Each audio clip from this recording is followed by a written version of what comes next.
Rolė yra vienas iš pirminių mokymosi instrumentų iki gyvenimo vidurio. Ir rolės yra mokymas perduotas iš kartos ir kartą, iš profesijos į profesiją, iš tėvų vaikam.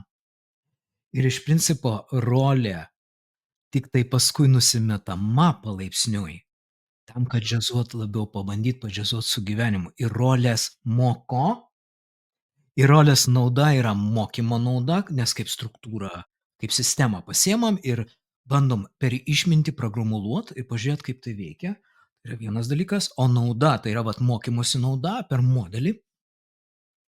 Be to sąveika yra prognozuojama, tai yra, kaip dantračiai gražiai sukibę vienas su kitu, visuomenėj visi visaip įvairiuose lygmenuose mokosi.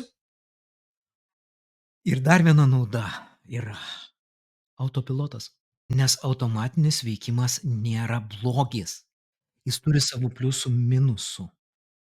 Ir automatinis veikimas, va tie, kurie užsiėmė dvasinėm praktikom įvairiom ir, pavyzdžiui, patirtiminėm praktikom, yra dvasinis matymas, jis ten labai praktiškas. Bet pabandai išplėst vaizdą, matyti tarpus tarp medžių, už medžių ir nematyt nieko, 2 minutės ir pradeda svaigti galva. Nes jeigu tu atsidarai dūšią, galima, yra metodai ganėtinai paprasti, kaip galima grįžti į dūšią ir iš dūšios pradėti sąveikaut su pasauliu.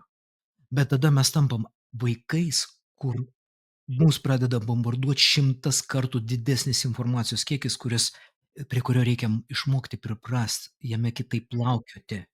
Ir ne veltui vaikai sueina į tas roles, į personas, nes todėl, kad susiprogramavo ir daugiau jo neįmanoma informacijos apdirbinėti taip, kaip vaikas gali. Jo ir rolės, ir kaukės yra apsaugos.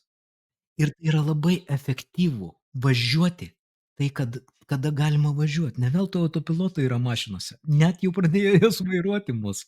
Todėl kad nebereikia dalyvaut kely, pavargti taip kely, kaip anksčiau galima buvo. Ir ta rolė yra skirta, kad nepavargti kelyje. Tiktai svarbiausia neįvažiuot su mašina į butą su ta role arba į santykius, arba į tas vietas, kur yra neskirta, kur yra skirtas gylis bendravimo.